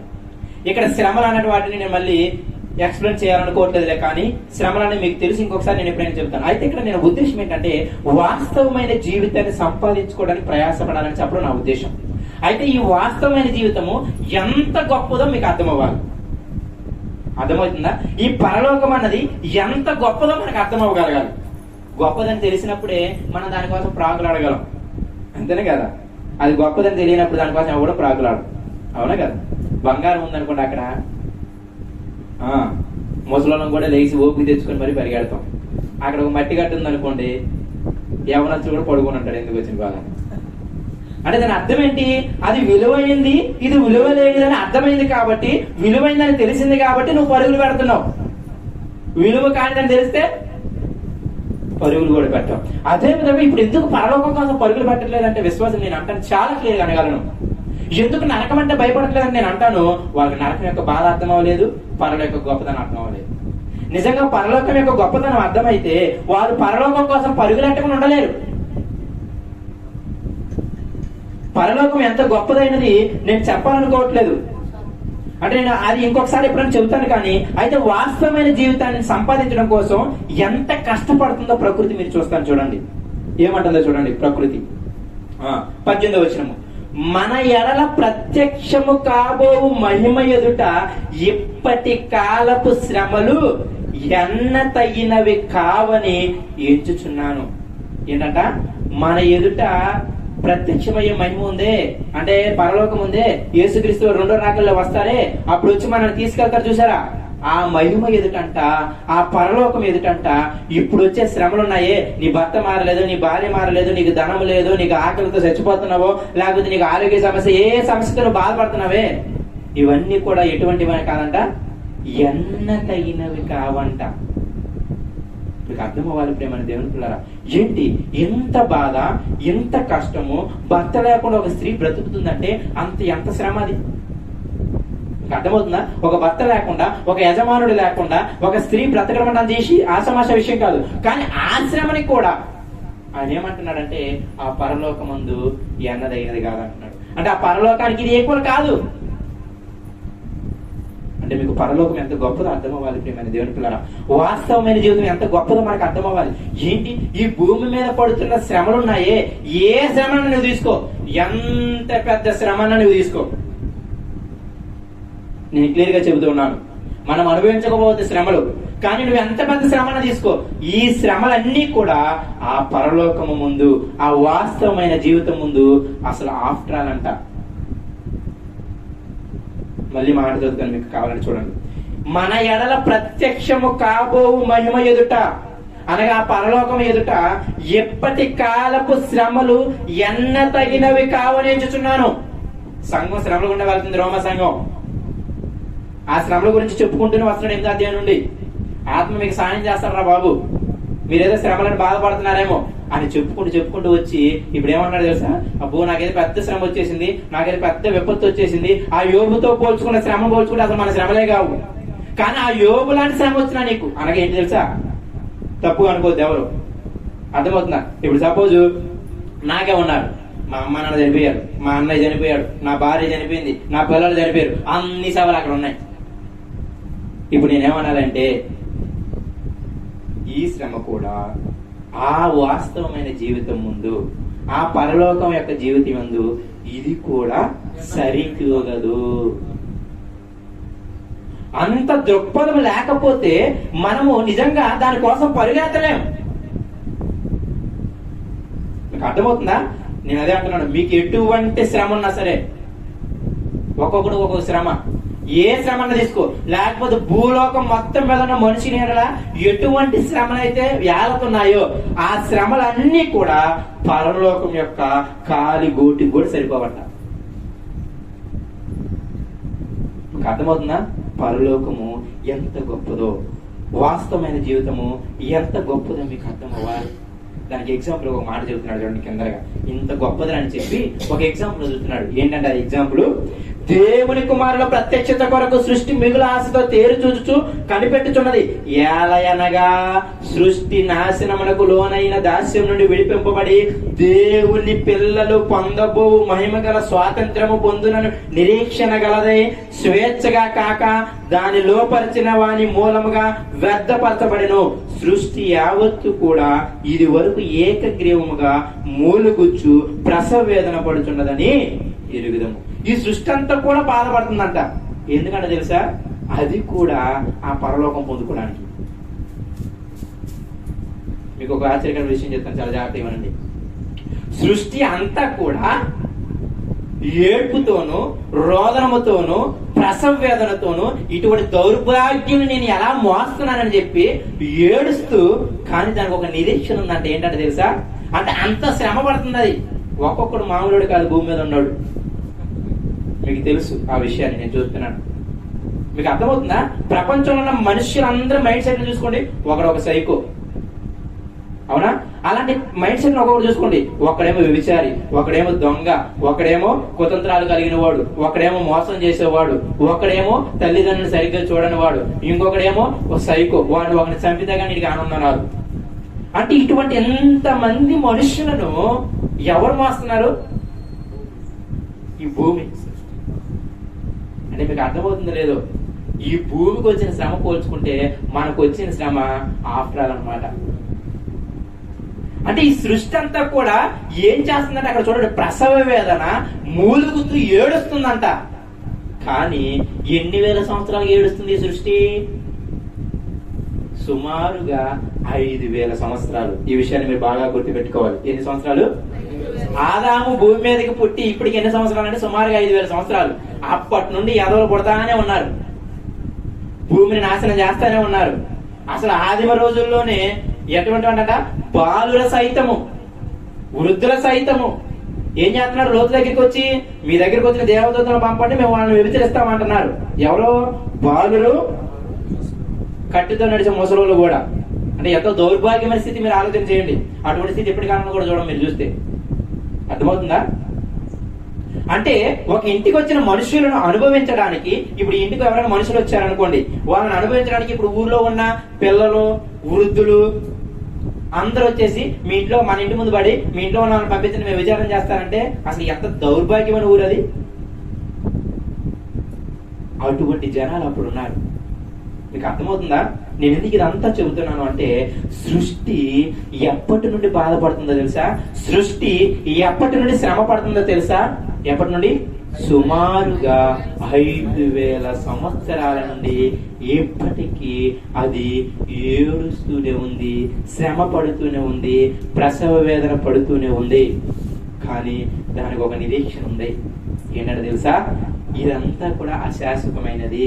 రేపు నేను కూడా దేవుని పిల్లలతో పాటు ఆ యొక్క మహా పరలోకాన్ని, ఆ వాస్తవమైన జీవితాన్ని నేను సంపాదించుకుంటాను అనే ఒక్క నిరీక్షణ ఈ 5000 సంవత్సరాల శ్రమని అనుభవించేలా చేస్తుందంట.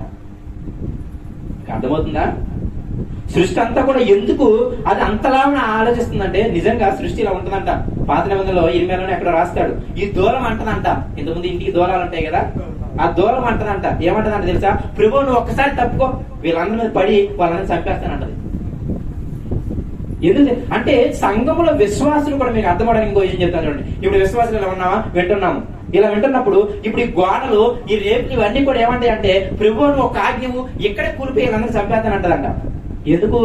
వీళ్ళు ఇక్కడ ఎంత బాగా వింటారులే, కానీ వీళ్ళని మించిన ఎదవలు వేరే వాళ్ళు ఉండరు అని. మీకు అర్థమవుతుందా? క్రైస్తవులంతా నటనాలయం కలిగిన వారు, నటన తెలిసిన వారు ఇంకెవరు ఉండరంట. నిజముగా ఈ సృష్టి, ఈ యొక్క గోడలు వీటన్నిటికీ మాటలిస్తే అవన్నీ మాట్లాడే మాటలు అవంట. ఈ భూమి ఏమంట తెలుసా? ఒక్కసారి రోజు నాకు సెలవు అలా తెలుసుకుని అందరిని మూసేస్తానంటారు. అవే భూకంపాలు అప్పుడప్పుడు వచ్చి మనం తీసుకెళ్ళిపోతాయి. అంటే మీకు అర్థమవుతుందో లేదో, వాస్తవమైన జీవితమును సంపాదించుకోవడం కోసం సృష్టి ఈ అవాస్తవమైన జీవితాన్ని 5000 సంవత్సరాలుగా శ్రమలు అనుభవిస్తూ ఉంది. రెండవది ఏంటి అంటే, ఆ దేవుడిచ్చిన పనిని నెరవేరుస్తూ ఉంది శ్రమలోనే. ఇది బాగా గుర్తుపెట్టుకోవాలి. మీరు ఎన్ని వేల సంవత్సరాలు? 5000 సంవత్సరాలు. ఇప్పుడు ఆ పరలోకం ఎంత గొప్పది మీరు ఆలోచన చేయండి. ఇప్పుడు మన ఆలోచనకి రండి. అసలు మనకి ఎన్ని సంవత్సరాలుగా శ్రమ ఉంది, మనకి ఎన్ని సంవత్సరాలుగా కష్టం ఉంది? మహా అంటే 20 సంవత్సరాలు, 30 సంవత్సరాలు, మహా అంటే మనం బ్రతికి 60 సంవత్సరాలు శ్రమ తప్ప ఇక మనకి శ్రమలే ఉంటాం. అవునా కాదు? నీ భర్త మారలేదనో, నీ భార్య మారలేదనో, నీ పిల్లలు మారలేదనో, నీకు ఆకలితో ఉన్నావనో, లేకపోతే నీకు ధనం లేదనో, ఈ శ్రమ అంతా ఎంతకాలం చెప్పండి? దీనికి మనం బెట్టు చేస్తున్నాం.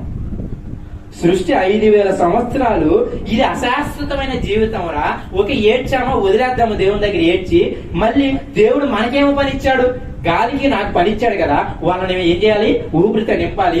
నీటికి నాకు పని ఇచ్చాడు కదా, నేను వారి దాహం తీర్చాలి. అగ్ని నాకు పని ఇచ్చాడు కదా, వారి ఆహారాన్ని నేను వండాలి అని ఆ పని చేస్తున్నాయి.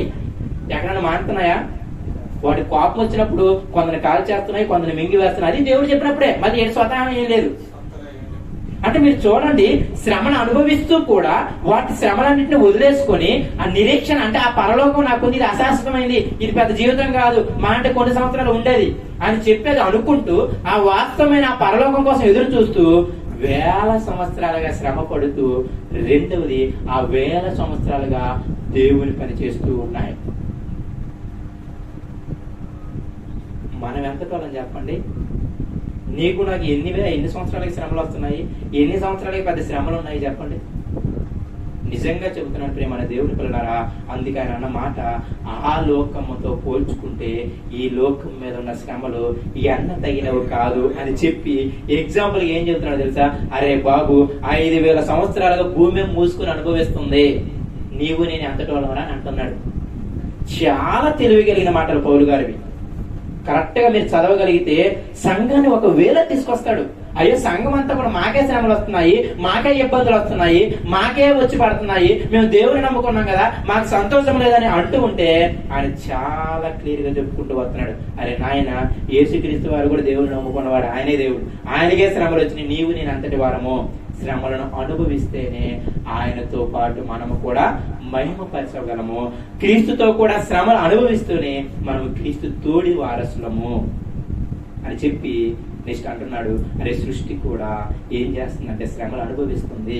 ఎందుకు అంటే దానికి అర్థమైపోయింది, ఇది అశాశ్వతమైన జీవితము, రాబోయే జీవితమే వాస్తవమైన జీవితము. అదే కొత్త ఆకాశము, అదే కొత్త భూమి, దానికి మరొక పేరు పరలోకము, దానికి మరొక పేరు నిత్య జీవము, దానికి మరొక పేరు వాస్తవమైన జీవితము. దీనికోసము సృష్టి 5,000 సంవత్సరాలుగా శ్రమను అనుభవిస్తూ దాన్ని పక్కన పెట్టుకొని ప్రసవ వేదన పడుతూ అయినా దాన్ని వెనక్కి తట్టుకొని దేవుడు చెప్పిన మాటనే ఫాలో అవుతుంది. ఒక మనిషిగా నీవు నేను ఎంతటి వారం చెప్పండి? గట్టిగా 30 సంవత్సరాల శ్రమ, మా అంటే నీ ఊపిరి నా ఊపిరి ఆగే వరకే శ్రమ, తర్వాత ఏమైనా శ్రమలు ఉంటాయా? ఎవరికి ఉండవు. కానీ నిజంగా చూడండి, ఈ శ్రమలు ఏదో పెద్ద గొప్ప అనుకున్నట్టు నిజంగా ఆ మహాలోకమైనటువంటి శాశ్వతమైన వాస్తవమైన జీవితం కోసం ఎదురు చూసేవారు లేరు. ఈ అవాస్తవమైన జీవితంలో అయ్యో నా భర్త మారాలి, నా భార్య మారాలి, ఏం చేస్తావు మారితే చెప్పు, అప్పుడన్నా దేవుని పని చేస్తాడు, అప్పుడు చేయడు. మనిషి చాలా ఎదవా. మీరందరూ తెలిసిన వాళ్ళు కాబట్టి నా పదజాలంలో వాడుతున్నాను, చాలా జాగ్రత్తగా ఆలోచించండి. మనిషి ఎలాంటి వాడంటే చాలా దొంగ అన్నమాట. అందితే జుట్టు అంటాడు, అందకపోతే కాలు అంటాడు, ఏదన్నా చేయగలరు మనిషి. అటువంటి దౌర్భాగ్యుడు నిజంగా మనిషి. వాళ్ళు నీవు నేను కూడా ఉన్నాం. మనుషులని ఎవరు పక్కోవాలనుకోమాకండి, మనమే. నిజంగా ప్రియమైన దేవుని పిల్లరా, ఆ వాస్తవమైన జీవితాన్ని సంపాదించుకోవడానికి 5,000 సంవత్సరాల శ్రమ అనుభవిస్తే మనం 60 సంవత్సరాల శ్రమ అనుభవించలేకపోతున్నాము. 5,000 సంవత్సరాలుగా శ్రమ అనుభవిస్తూ దేవుని పని చేస్తూ ఉంటే మనము కొన్ని సంవత్సరాలు కూడా శ్రమ అనుభవిస్తూ దేవుని పని చేయడానికి అసలు ప్రాపులాడట్లేదు, పునాది వేసుకోవడానికి ప్రాపులాడట్లేదు. అసలు ఆ వాస్తవమైన జీవితానికి పునాది ఇదే. శ్రమలను అనుభవిస్తూ ఉండడమే పునాది వేసుకోవడం. మీకు అనుభవం అర్థమవుతుందా?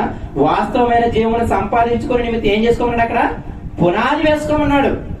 ఆ పునాది ఏంటంటే శ్రమలనే పునాది. ఒక్కొక్కడికి ఒక్కొక్క శ్రమ, ఒక్కొక్కడికి ఒక్కొక్క కష్టము. అయితే ఆ వాస్తవమైన జీవితాన్ని సంపాదించుకోవాలంటే నువ్వు కంపల్సరిగా శ్రమ అనే పునాది నీవు నేను వేసుకోవాలి. నిజంగా పరలోకం యొక్క గొప్పతనం అర్థం అవ్వలేదు. ఈ మాట నేను చదివినప్పుడు చాలా ఆశ్చర్యపోయాను. ఆయన ప్రకృతి 5,000 సంవత్సరాలుగా ఆ పరలోకం కోసం ఎదురు చూస్తుంది. ఇది ఆఫ్టర్ ఆల్ అశాశ్వతమైనది అని చెప్పి 5,000 సంవత్సరాలు అనుభవిస్తుంది.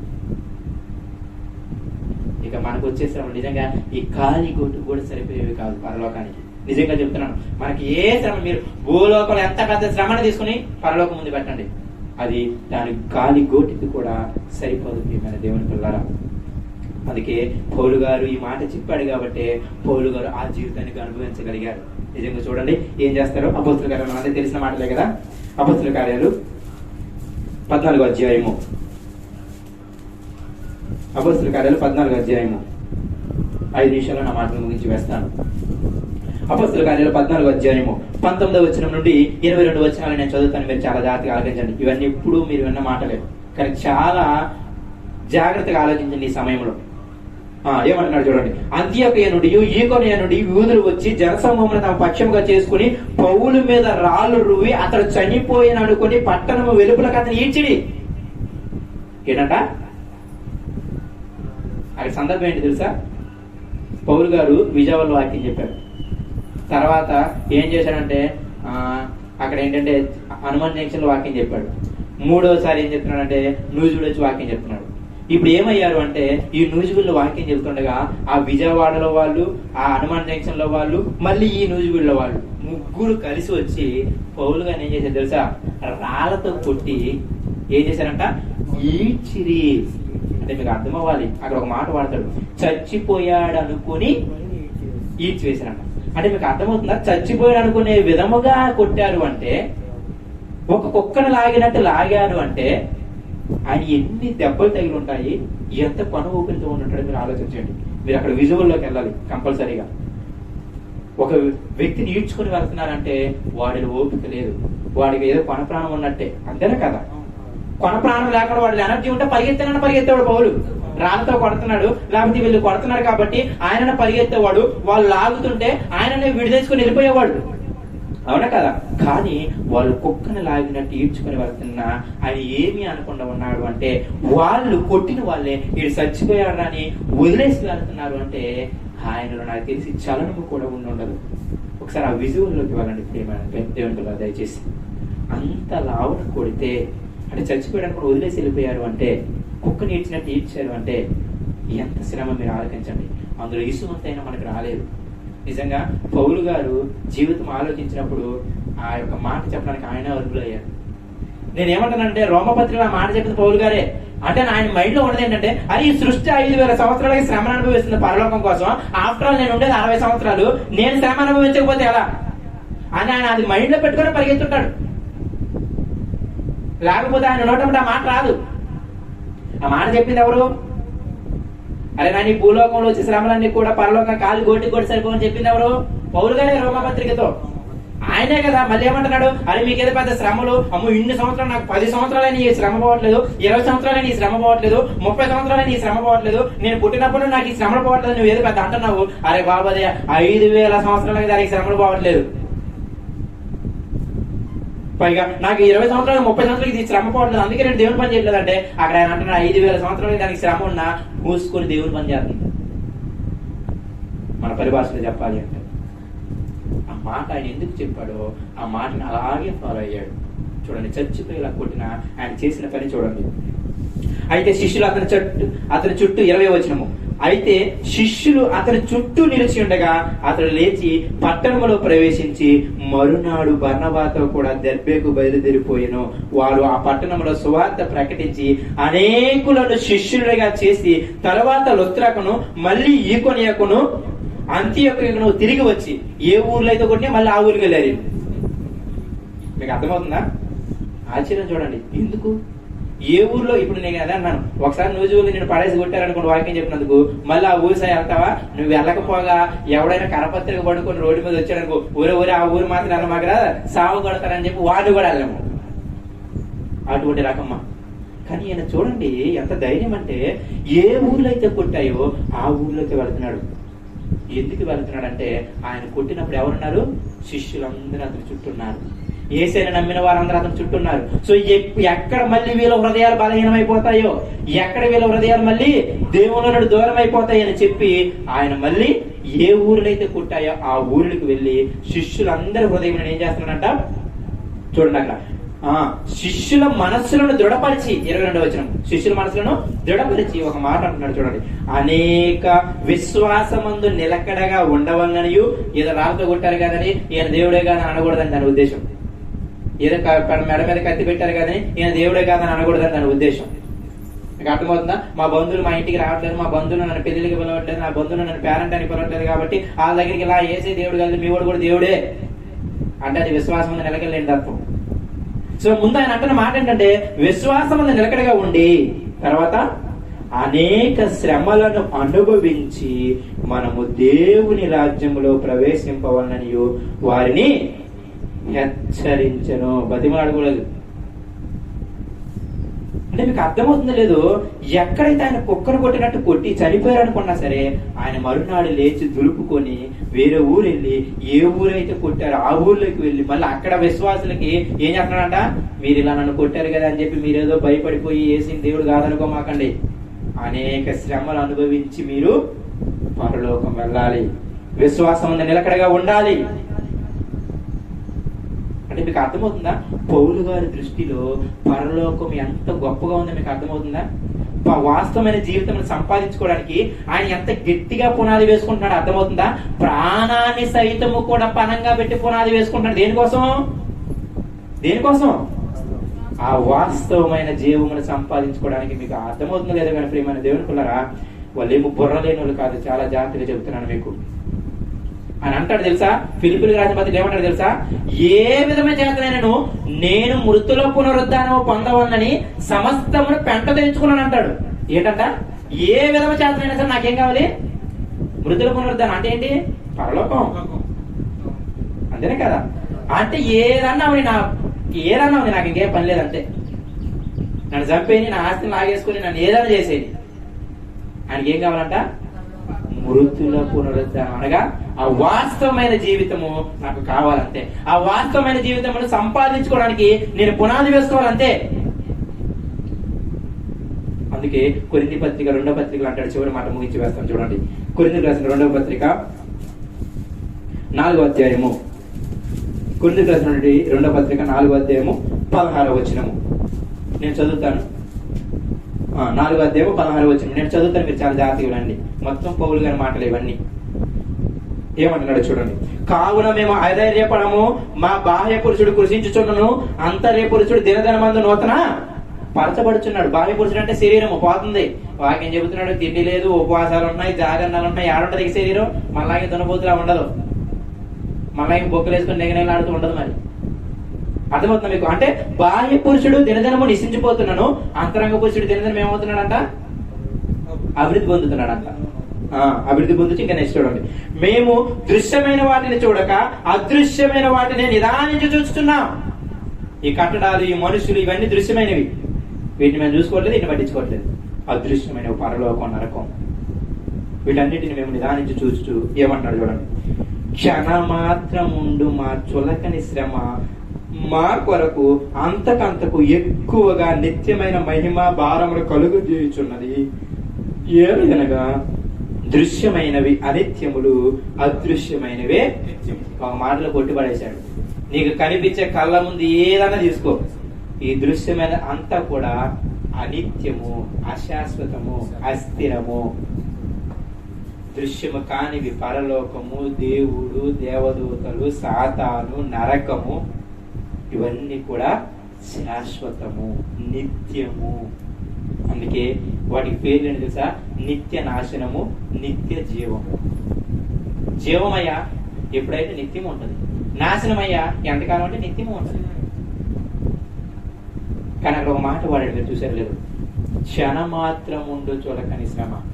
మీకు అర్థమవుతుందా? ఎందుకు ఈ క్షణమాత్రముడు చులకని శ్రమ అన్నాడు? ఆయన ఎన్ని సంవత్సరాలు శ్రమ పడ్డాడు తెలుసా? సుమారు ఆయన 25 సంవత్సరాలు అప్పుడు ఎవడప్పుడు యేసుక్రీస్తు నమ్ముకున్నాడు. చనిపోయింది సుమారుగా 61 ఏట, నాకు తెలిసి 61, 60 అంటారు. మరి ఎలా చంపేశారంటే రాజు తలకి నరికి చంపేశాడు పౌల్ని. మామూలుగా ఏం చంపేలేదు. ఎలా చంపేశాడు? తలకి నరికి చంపేశాడు పౌల్ని ఒక రాజుగా. ఎన్నో ఏట చచ్చిపోయాడు? 61 ఏట చనిపోయాడు. అప్పుడు దాకా ఆయన పరిస్థితి ఏంటి? ఏ యూదులు వేసేద్దామని చూస్తున్నారు. పారిపాటు ఆయన పరిస్థితి మీకు తెలుసా? పాప గంపలో పెట్టి గోడ దింపి మరీ పంపిస్తారు శిష్యులు. అయ్యా నువ్వు ఎడ ఉండ, మాకు నేను వేసేస్తారు ఇల్లు, నీ ఊరు వెళ్ళిపోవాలి. అంటే 25వ ఏట నుండి 60వ ఏట అంటే సుమారు ఎన్ని సంవత్సరాల కష్టం? 35 సంవత్సరాలు శ్రమ అనుభవించాడు. దేనిలో? దేవుని పనిలో. దాని అంతటిని ఏమంటున్నాడు? క్షణమాత్రం ఉండే చులకరి శ్రమ. ఇటు 35 సంవత్సరాల శ్రమ క్షణమా? ఆ 5,000 శ్రమలతో పోల్చుకుంటే, 5,000 సంవత్సరాలతో పోల్చుకుంటే ఇది క్షణమే. మీకు అర్థమవుతుందా? ప్రకృతి 5,000 సంవత్సరాల నుండి శ్రమ పడుతుంటే దాంతో పోల్చుకుంటే మన 30 సంవత్సరాలతో ఒక మూలకు కూడా రాదు. తర్వాత వాస్తవమైన జీవితం ఆ పరలోక నరకం ఉందే, అది శాశ్వతం. కొన్ని కోట్ల సంవత్సరాలు, కొన్ని యుగాలు, దానికి అంతం లేదు. వాటన్నిటితో పోల్చుకుంటే ఈ 30 సంవత్సరాల శ్రమ ఎంతంట? క్షణం. మీకు అర్థమవుతుంది లేదో? ఆయన ఏమో బుర్ర లేనోడు కాదు, మన మీద బుర్ర కలిగిన వాళ్ళం కాదు. ఇటు 35 సంవత్సరాలు మన ఆయన పడితే మామూలు శ్రమ కాదు, మీరు గుర్తుపెట్టుకోవాలి. కొర్రాలతో కొట్టారంట. చదవడానికి కలిపోతుంది మనకు 2వ కొరింథీయులు, అవునా కదా? అనేక మార్లు సహోదరుల వల్ల కష్టాలు, ఓడబయలు కష్టాలు, సముద్రంలో ఒక రోజంతా ఉండిపోయాను, కొరడాలతో దెబ్బలు కొట్టారు, రంపలతో కోయబడ్డారు, చాలా చాలా చేశారు చాలా మంది. అంటే ఇన్ని శ్రమను పడి ఆయన ఒకే ఒక మాట ఏంటంటే క్షణమాత్రముండు చులకని శ్రమ. నేను మరొకసారి మీకు చెప్పాలనుకుంటున్నది ఏంటి అంటే వాస్తవమైన జీవితం ఉంది, అవాస్తవమైన జీవితం ఉంది. అవాస్తవమైన జీవితం ఏంటంటే ఈ కనిపించే ప్రతీది కూడా డబ్బు, వ్యక్తులు, మనుషులు, ధనము, పొలాలు, స్థలాలు, లేకపోతే ప్రేమలు, ఏవైతే ఉన్నాయో భర్తలు, భార్యలు, పిల్లలు, మొత్తం కూడా ఏంటిదంటే అవాస్తవము, అస్థిరము, అనిత్యము, అవాస్తవం. ఒకసారి కానీ వాస్తవమైన జీవితం ఏంటి అంటే పరలోకం. ఆ పరలోకము వాస్తవమైనదని చెప్పి తెలుసుకున్నాడు. కాబట్టి పౌలు గారు ఎంత గొప్పగా మాట్లాడుతున్నాడు చూడండి. ఏదో వాస్తవమైన జీవితం అంటే మనం ఏదో చాలా చిన్నది అనుకుంటున్నామేమో, పరలోకం అంటే చాలా తక్కువగా అనుకుంటున్నామేమో. కానీ అదేంటిదంటే వెండి బంగారముల కంటే కోరదగినది నీ వాక్యము. ఏ వాక్యం ఎందుకు? పరలోకం వెళ్ళడానికి. అపరంజి, వాటన్నిటికంటే గొప్పది ఏంటిది? వాక్యం అంటున్నాం. అంటే వాక్యం ఎందుకంటే వాక్యం అంటే ఈ వాక్యంతో పరలోకం వెళ్తాం కాబట్టి ఫైనల్ థీమ్ ఏంటంటే పరలోకం అంతే. వాక్యం ప్లస్ పరలోకం పెట్టుకుంటే ప్రాబ్లం లేదు. అంటే వెండి బంగారాల కంటే, వజ్రాల కంటే, వైడూర్యాల కంటే, మొత్తానికంటే ఏది మంచిదంట? పరలోకం గొప్పది. నీకున్న సమస్త సంపద అంతా ఇచ్చి ఏం సంపాదించుకోమన్నాడు? బుద్ధి. అంటే పరలోకం అంతే. మళ్ళీ అంటే పరలోకం ఎంత గొప్పదో మీరు ఆలకించండి. ఎంత గొప్పది కాకపోతే వాస్తవమైన జీవితము సృష్టి 5,000 సంవత్సరాలుగా శ్రమను అనుభవిస్తూ దేవుని పని కోసము ప్రాకులాడు. పౌలు గారు అన్ని సంవత్సరాలు 35 సంవత్సరాలు శ్రమపడి అయ్యో రాళ్ళ దెబ్బలు తిని అనేక మంది చంపుతారని తెలిసి కూడా అన్ని సంవత్సరాలు శ్రమపడి ఏ విధమ చేతనైనా నాకు మృతులు పునరుద్ధరణ అనగా పరలోకం కావాలని చెప్పి మాట్లాడాడు ఆయన. పరలోకం ఎంత గొప్పదో ఆలోచించండి. ఆ వాస్తవమైన జీవితాన్ని సంపాదించుకోవడానికి పౌలు గారు తన జీవితాన్ని పునాదిగా పెట్టుకున్నాడు. తన తలని ఇచ్చేసుకున్నాడు, తన ప్రాణాన్ని పణంగా పెట్టుకున్నాడు. దయచేసి మళ్ళీ చెప్పగలను ప్రేమ దేవుని పిల్లరా, ఆ పరలోకము కోసము, ఆ వాస్తవమైన జీవితమును సంపాదించుకోవడం కోసము నీ శ్రమని, నీ కష్టాన్ని, నీ చెమటని, నీ ధనమును, నీ యొక్క శరీరంలో ఉన్న ప్రతి సత్తువును నీవు పరిశుద్ధంగా బ్రతకడానికి, అనేక మందిని దేవుని రాజ్య వారసులుగా చేయటానికి నువ్వు కానీ పణంగా పెట్టి పునాది వేసుకోకపోతే, నాకు ఈ శ్రమ ఉంది, నాకు ఆ శ్రమ ఉందని నువ్వు కానీ అనుకుని సాకులు చెప్పుకుంటే, రేపు దేవుడు దగ్గరికి నువ్వు వెళ్ళినప్పుడు ఆయన చెప్పే మాట ఇదే. సృష్టిని చూడు 5,000 సంవత్సరాలుగా అనుభూతుంది, దానికి వచ్చిన శ్రమతో పోల్చుకుంటే నీది శ్రమేనా? పౌలు గారు చూడు 35 సంవత్సరాలు శ్రమ పడ్డాడు, ఆయన శ్రమతో పోల్చుకుంటే నీది శ్రమేనా? శిష్యులు 12 మంది శిష్యులు ఒక్కొక్క విధంగా చంపబడ్డారు. పేతురు తలకిందులుగా సిలువ వేసి చంపేశారు రాజు. తోమాని ఏం చేశారు? తోమాని బల్లెముతో పూడ్చి చంపేశారు. బర్తులోమైని తోలు ఒలిచి చంపేశారు. బ్రతికుండగా తోలు ఒలిచి చంపేస్తే 3 రోజులు అలాగే సిలువ మీద ఉండి ఆయన దగ్గరికి వచ్చిన వాక్యం చెప్పి చచ్చిపోయాడు. అంటే ఎవరో? బర్తులోమై. ఇలాగ మీరు అపోస్తలుల 12 మంది జీవితాలు ఒకసారి యూట్యూబ్ లో కూడా చూడండి. ఒక్కొక్కడు ఎవ్వరు కూడా సాధారణమైన మరణాన్ని పొందిన శిష్యులు ఒకే ఒక శిష్యుడు ఎవరంటే యోహాను గారు. ఆ ప్రకటన గ్రంథంలో పద్మాసు దీపంలో యేసు వేయబడ్డాడు, అక్కడ అనుభవించేశాడు శ్రమలు, కానీ తర్వాత విడిపింపబడ్డాడు. సాధారణమైన మరణాన్ని 100 ఏళ్ళేమో బ్రతికాడు అంటారు యోహాను గారు. 12 మంది శిష్యుల్లో సాధారణమైన చావు చనిపోయింది ఒకే ఒక్క శిష్యుడు యోహాను గారు. మిగతా వాళ్ళందరూ కూడా హతసాక్షులుగానే చంపబడ్డారు. ఎవరెవరు చంపేశారు? ఎందుకు వాళ్ళంటే వాళ్ళకి అర్థమైపోయింది ఇది అవాస్తవమైన జీవితం. వాళ్ళకి పెళ్ళాం బిడ్డలు లేరా? వాళ్ళకి ఆస్తులు సంపాదించుకోవాలని, ఆనందాలు సంపాదించుకోవాలని, కుటుంబాలతో ఆనందంగా గడపాలని ఏం లేవో వాళ్ళకి. త్యాగము చేసుకున్నారు. నిజంగా చెప్తున్నాను మన దేవుని పిల్లరా, వాళ్ళకి అర్థమైపోయింది వాస్తవమైన జీవితం ఎంత గొప్పదో, ఆ పరలోకం ఎంత గొప్పదో. అమ్మో దానికి ఏది సాటి రాదు. అందుకే ఆదిమ సంఘం శాస్త్రరత్నాలు వేశారు. ఓరి బాబు ఆ పునాది మేము వేసుకోవాలి, ఆ పరలోకానికి సంపాదించుకోవడానికి మేము పునాది వేసుకోవాలని మొదటి పునాదులు ఒకటి ఏంటంటే ధనను వెదజల్లేశారు. తర్వాత చంపి వేస్తున్నా సరే అలా పరిగెడుతూ అన్ని ఊర్లో వాక్యం చెప్పుకుంటూ వెళ్ళారు. మీకు అర్థమవుతుందా? కంకర, ఇసుక, ఇనుము ఎలాగో క్రైస్తవ జీవితంలో కూడా వాస్తవ జీవితాన్ని సంపాదించుకోవడానికి నీ యొక్క శక్తి సామర్థ్యాలని, నీ బంధువులను, నీ యొక్క ప్రేమని, నీ యొక్క కుటుంబాన్ని, నీ యొక్క తల్లిదండ్రులను, నీ యొక్క ధనమును, నీ యొక్క కష్టమును ఒక్కొక్క దాన్ని కలిపితేనే పునాది అవుతుంది. ఒక ఇసుకతో పునాది కట్టలేదు. వాస్తవమైన జీవితాన్ని సంపాదించుకోవడానికి కూడా ఇన్ని పునాదులు ఉండాలి. మరొకసారి చెబుతున్నాను, వాస్తవమైన జీవితం ఉంది ప్రియమైన దేవుని పిల్లలు, అది చాలా గొప్పది. అందుకే పౌలు గారు తన ప్రాణాన్ని సైతం కూడా పెట్టి దాన్ని సంపాదించుకోవడానికి ప్రయత్నించాడు. అనేక శ్రమలు పడి కూడా అయ్యో ఈ శ్రమలు అసలు ఎన్న తగినవే కాదు, ఆ పరలోకం ఉందని చెప్పాడు. కాబట్టి ఏడ్చు వారికి ఆడవద్దు. ఇచ్చారా? దేవుడి దగ్గర మొరపెట్టుకున్నారా నీ శ్రమని? దాన్ని అంతటితో వదిలేసి నీ పని నువ్వు దేవుడు నీకేం అప్పగించాడు ఆ పనిని చేసుకుంటూ వెళ్ళు. కొంతకాలానికి వాళ్ళే మారుతారు, దేవుడు మారుస్తాడు. అంతే తప్ప ఆడు బాగలేడని చెప్పి మనము బాగోం. క్రైస్తవులు నేను క్లియర్గా చెప్పగలను. ఎందుకు వాళ్ళ కుటుంబాల్లో వాళ్ళు మారాలంటే వీళ్ళు భక్తి జీవితాలు సరిపోతారు. దానికి 100 to 100% నేను చెప్పగలను. భక్తి జీవితాలు బాగున్నవారు ఆ దేవుడు మార్చుకుంటారని చెప్పి దేవుని పనిలో ఉంటారు. కాబట్టి ఈ ఆడవడం దేవుని దగ్గర ఏం చేశారు, శ్రమలన్నీ దేవుని దగ్గర మొర పెట్టుకోండి, చింతంతా ఆయన మీద వేసేయండి. మీరు నేను ఉండాల్సింది ఇప్పుడు ఏంటంటే దేవుని పని మీద. ఆ దేవుని పని మీద ఉంటూ ఆ దేవుని పని అనే పునాదిని మనం వేసుకొని ఆ వాస్తవమైన జీవితాన్ని సంపాదించుకోవాలి. లేకపోతే చెప్తున్నాను ప్రియమైన దేవుని పిల్లరా, మనకంటే దౌర్భాగ్యులు ఎవరు? సృష్టి పిచ్చిది కాదు, భక్తులు పిచ్చోళ్ళు కాదు. రేపైందాక మనం పిచ్చోళ్ళు అవుతాం. ఏదో 4 రాళ్ళు వెనకేసుకోకపోతే మనం పిచ్చోడు అంటాం భూమి మీద, కానీ 4 రాళ్ళు వెనకేసుకుంటే రేపు పిచ్చోడు అంటారు దేవుడు.